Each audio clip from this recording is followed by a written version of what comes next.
So in my previous video I was testing this out and I said that I will release a build video. Well, here's one of the first parts of the build video. Essentially what this is a base with means of attaching a Dremel to it that has this bit here which you use for attaching cloth wheels to it. So first of all you need a base to put everything on it, and here is how you build that.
So here it is, gluing up.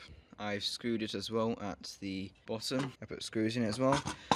Now, I'm not a woodworker, but I'm sure that any woodworkers watching this will know there's always this woodworking disease that makes you add one more clamp. Right, once you've done that, you need a means of securing the lathe to it.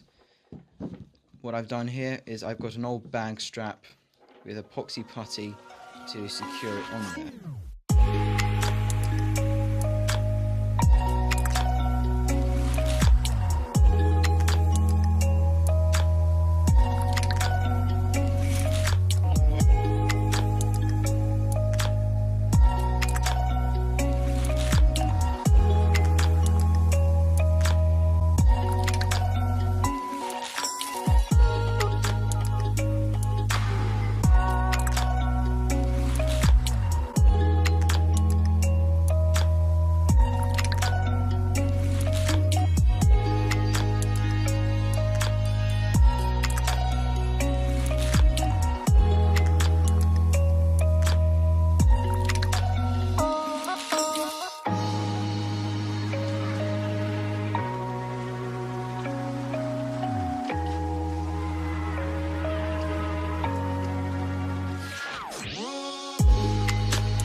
basically how you make the lathe in the video I showed you.